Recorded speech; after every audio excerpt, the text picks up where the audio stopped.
Phooey. Oh, hush, Harvey. I'm trying to get my phone to stay up, but...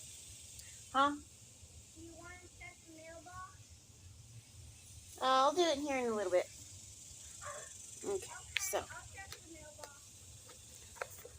My video I'm going to do today is the kings defeated by Joshua. So, these are the kings of the land whom the children of Israel defeated, and whose land they possessed on the other side of the Jordan, toward the rising sun, from the river Arnon and Mount Hermon, and all the eastern Jordan plain. That's my doggy. I'm going to ride on the He hears us playing outside, and he wants to come in front yard. But he's not happy. All right. One king was Sihon, king of the Amorites, who dwelt in Heshbon and ruled half of Gilead from Aroer, which is on the bank river of Arnon, from the middle of that river, even as far as the river Jabbok, which is the border of the Ammonites, and the eastern Jordan plain from the sea of Chinneroth, as far as the sea of the Arabah, the Salt Sea, the road to Beth Jeshimoth, and southward below the slopes of Pisgah.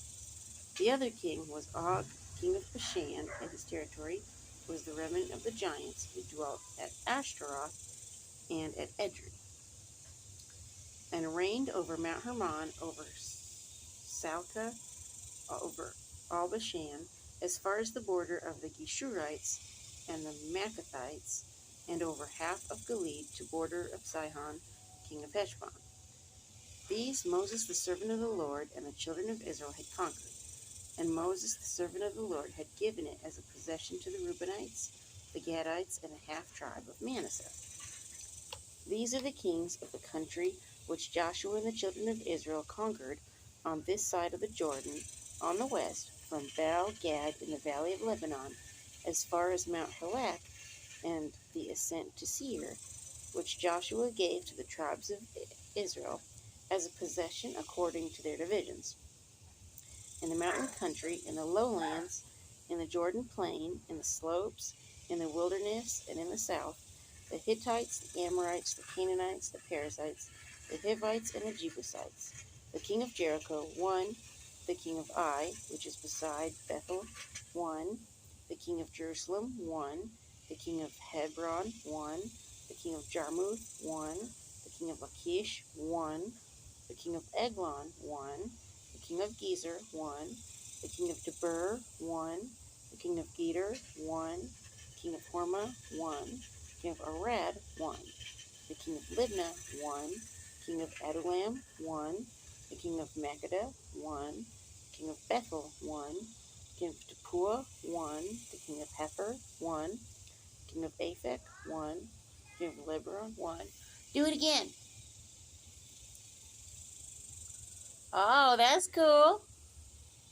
The king of Aphek, 1. The king of Lasharon, 1. The king of Madon, 1. The king of Hazor, 1. The king of Shimron, Meron, 1. The king of Akshaph, 1. Try to say these names 3 times fast. The king of Tanakh, 1. The king of Megiddo, 1. The king of Kadesh, 1. The king of Jochaneam and Carmel, 1. What? I'm here now. All right. I was there and I'm here. The king of Dor in the heights of Dor, 1. The king of the people of Gilgal, 1. The king of Tirzah, 1. All the kings, 31. So they each got, a piece of the pie. So I'm happy to have my piece of the pie. We just, got our own house, and same house we've been living in, we rent to own, and now we own. So, paying off the loan and all that, and it's good. So, money's gonna be tight for a while, but I'll tell you what, it's nice knowing that we own our own house, because then when we pass away, our girls will have some place. They don't have to rent, they don't have to worry about, prices going up and up and up. All they got to worry about is land tax, and they're good. So anyway, thumbs up, Facebookers and YouTubers. Bye.